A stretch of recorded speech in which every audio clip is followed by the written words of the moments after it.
지금 코로나로 인해 가지고 경제적으로 취약한 계층부터 무너져 갈 거다. 자살이 폭주할 거라 그랬는데요. 지금 자살 이 관련 데이터를 분석해 보니까 수도권의 20대, 30대 여성의 극단적인 선택이 급증하고 있는 것처럼 보이고 있다는 겁니다.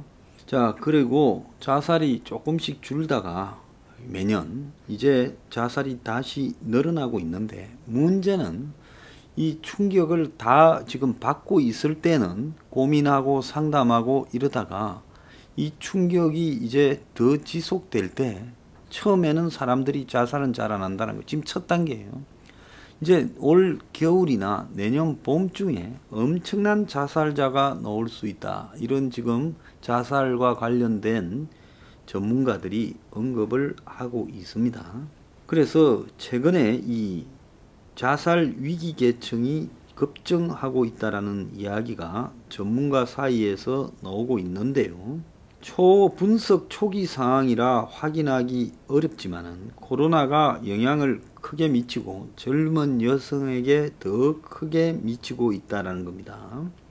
그래서 어떤 국가적 재난이 발생하면 처음에는 위기 극복을 위한 유대감 등이 작용해서 자살이 감소하지만은 그것이 내 개인한테는 별로 의미가 없는 이야기구나 느끼고 개인의 사정이, 경제적 사정이 악화되었을 때 자살이 지연되었다가 급증한다는 겁니다.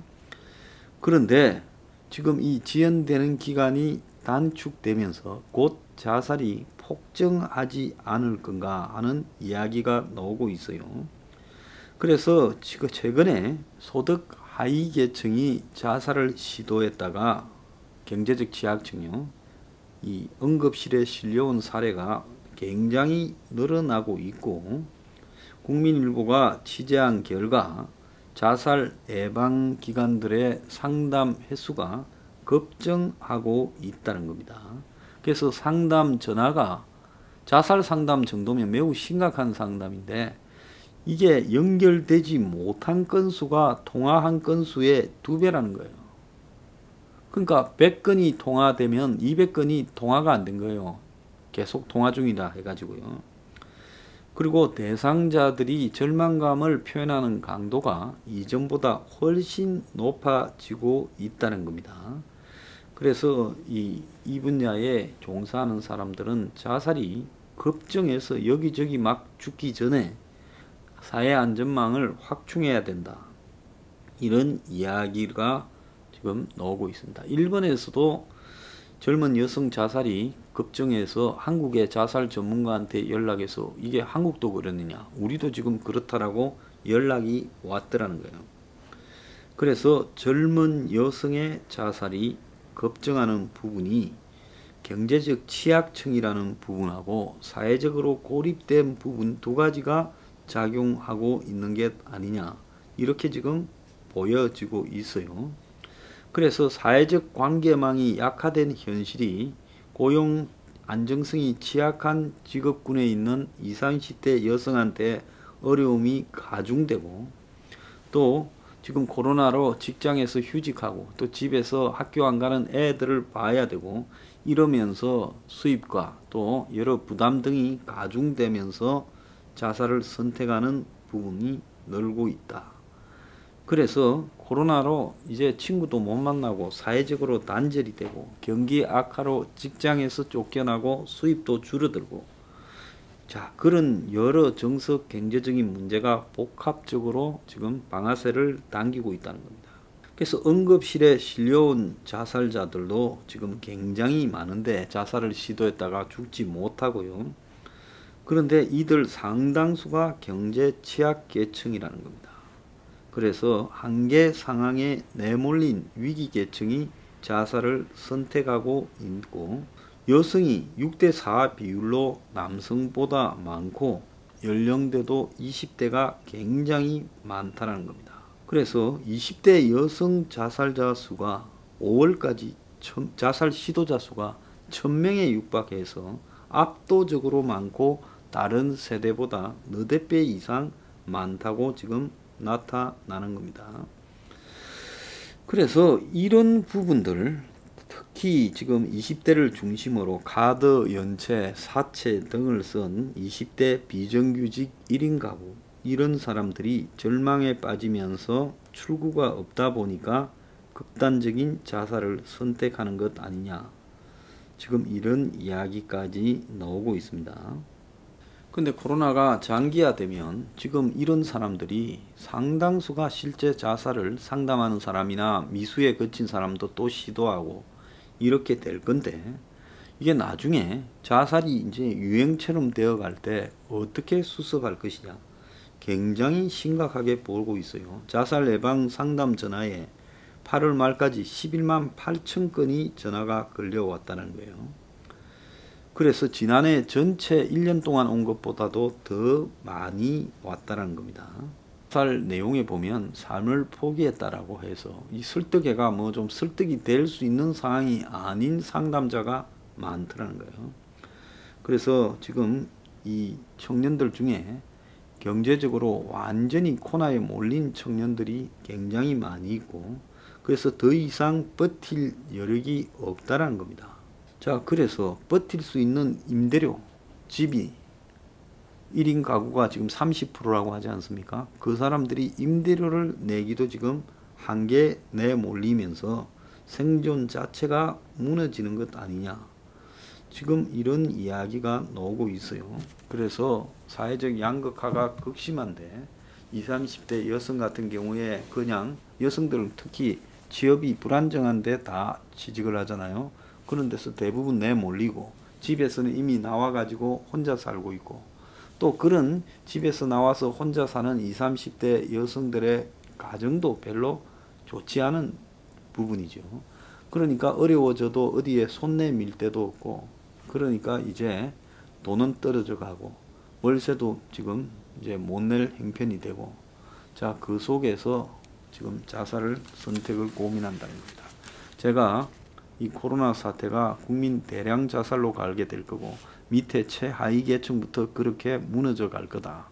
그걸 대비해서 사회 안전망을 구축해야 된다. 수도 없이 강조했는데요. 이 정권은요, 포퓰리즘적으로 돈을 나눠주고 또 사회 안전망을 한국형 뉴딜이라는 희한한 데 붙여가지고요, 디지털 뉴딜, 그린 뉴딜하고 자빠졌습니다. 자, 소상공인 70%가 임대료에 공포를 느끼고 있다. 서울의 점포가 석 달 새에 2분기 4, 5, 6 2만 곳이 폐업을 했다. 전체의 5.4%가 폐업을 했다고 합니다. 8월 이후에 60%가 매출이 90% 줄었다고 이야기하고 있습니다. 영업 정지를 시켰으면 정부가 월세라도 내놔라, 지금 이렇게 요구하고 있다는데요. 경기가 다시 위축될 가능성이 지금 매우 크다. 자, 서리두기 2단계로 소비가 급감했다지만 긍정적으로 전망한 지 한 달 만에 또 뒷걸음질 치는 황당한 전망을 하고 있어요. 애초에 전망이 잘못된 거죠. 이 상황에서 경기가 다시 호황이 될 거라고 이야기하는 자체가 그 미친놈들이죠. 그래서 저는 외국에서 무슨 경제학 박사 따왔다 이런 인간들을 죽어도 안 믿습니다. 조선일보는 코로나 락다운, 즉 봉쇄로 매일 가게 1100개가 문을 닫았다. 전국에서 석 달간 10만 개가 감소했고 서울 2만 곳 등 수도권에서만 5만 곳이 지금 감소했다. 상가 공실률이 12%로 최고치를 기록하고 있다는 겁니다. 그래서 지금 2.5단계가 일주일 연장되니까 죽어가는데 목 졸리는 기분이다. 노래방 하는 사람이 2달 매출에 60만원, 2달 매출이 임차료 석 달 밀려 폐업할 수밖에 없었다. 근데 폐업 신고하는 순간에 권리금도 날아가기 때문에 사실상 문을 닫아 놓고 권리금이라도 어떻게 찾아볼까 지금 버티는 사람이 많다. 임차료 삭감 등 실질적인 대책이 필요하다, 이렇게 말을 하고 있습니다. 분기에 줄어든 업종을 보면요, 음식업종이 55,137개가 줄었어요. 소매업이 20,059개가 줄었어요. 생활서비스업이 11,021개가 줄었어요. 관광여가 오락업이 7,358개가 줄었습니다. 그래서 지금 자영업이 거의 소멸돼 가고 있다라고 봐야 되는 거예요.